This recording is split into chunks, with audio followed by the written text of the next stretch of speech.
March was good, at AM's great, so why does this show get so much hate? I remember staying up late, and it's on soon, just you wait. Sonic Underground, Sonic Underground.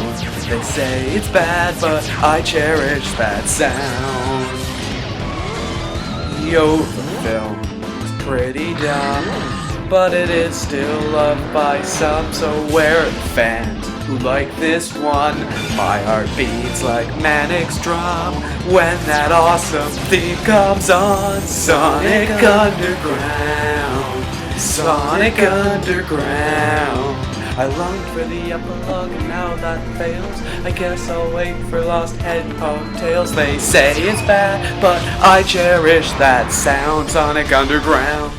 Hello, and welcome to Brightside Reviews. Now I know it's been 4 months since the last episode, but that's because I filmed a second episode, but now it's being delayed due to computer difficulties. So instead, here's a review of a show I have a deep nostalgia for, Sonic Underground. I remember watching this show a lot when I was younger, and once I was old enough to have developed a sense of criticism, I was hearing about how terrible it was. Yes, I do have a sense of criticism. Just because I defend bad movies doesn't mean that— wait, what? No, who put that there? The basic story is that Sonic the Hedgehog and his two siblings, Manic and Sonia, are looking for their mother so they can form the Council of Four and defeat Robotnik as told in a prophecy. Also, they form a band. An underground rock band. For some reason. I guess the makers of the show were trying to appeal to the punk rocker kids in the 90s. That's all I can think of.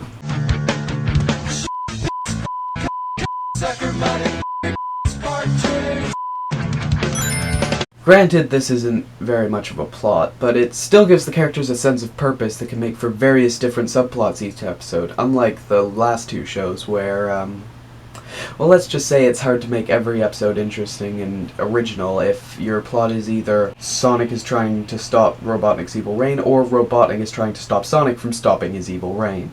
This also makes the story feel like it's actually progressing, unlike in Sonic Sat AM, where nobody felt like they were getting closer to winning until the very last episode. Also unlike Sonic Sat AM, Robotnik is still in the process of taking over Mobius instead of having already taken over Mobius before the events of the show. This means the heroes and the villains both have a lot more to do throughout the show. The subplots are usually a bit silly, but not to a point where it doesn't fit together as a continuity, and it still keeps a fun pace even when the protagonists are doing something ridiculous like trying to catch a whale for some reason. Oh boy, better get this one out of the way quickly. Okay, the intro and outro music is amazing and awesome and good. The other songs they sing are cheesy and forgettable, but harmless. Moving on. One of the complaints I read over and over while I was making that fancy intro sequence that I hope you liked and you probably didn't like, but whatever, moving on, was that the voice acting was bad, which I really can't understand. Jaleel White is a great Sonic. He's as good in this as he was in Sat AM, and if you didn't like him in Sat AM, you're probably not gonna like this show because he voices the siblings as well. As Manic, he's like Sonic but less pronounced. He's different in a couple subtle ways, and I like that. He's believable as a brother. As Sonia, yeah, she's annoying at times, but it's not that bad, and it's definitely not noticeable that it's him too until somebody tells you.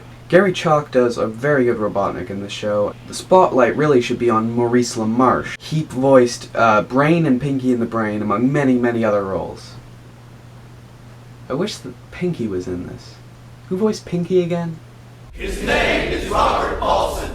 His name is Robert Paulson. Anyway, in all seriousness, Maurice LaMarche is great in this show as Sleet, as well as a couple other little roles like robots and things like that. It's good. Next. Not too much to say here. It's cheesy at times, but for the most part it's what you'd expect. Pretty much the same as Sat AM.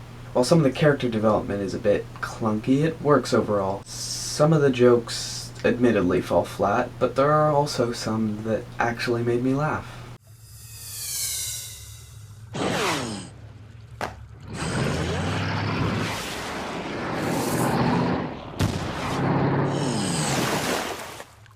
That sea's full of water! A lot of Sonic's past catchphrases are back, including the ones you remember and the ones you don't. I'm waiting. Let's juice. Juice and jam time. Way past cool. Let's do it to it.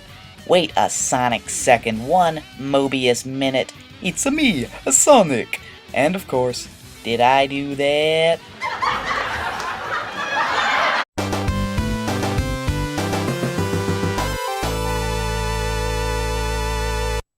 So there you are. I've defended each and every aspect of this show.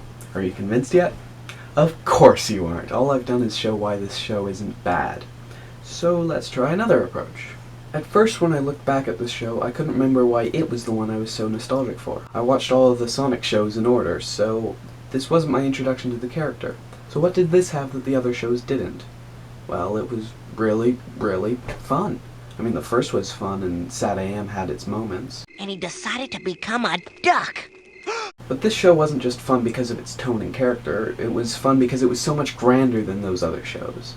Throughout the show, Sonic, Manic, and Sonia are driving around Mobius in a van. Wait a second, dude. Like, get in line, man.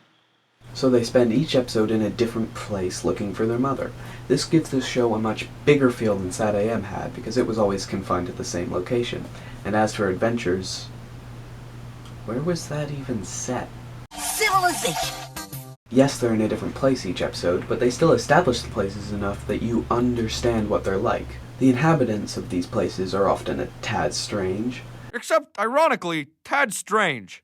Hi guys, Tad's the name, and being normal's my game. But once you get used to them, they all follow a certain theme that reflects the place that they live. These different people characterize their locations, so even though Sonic, Manic, and Sonia can turn up pretty much anywhere, it still feels real. So overall, Sonic Underground is a show that's fun, grand, and still a show I enjoy watching today. And if you don't agree with me, that's perfectly fine. I'm the Optimist. See you next time. His name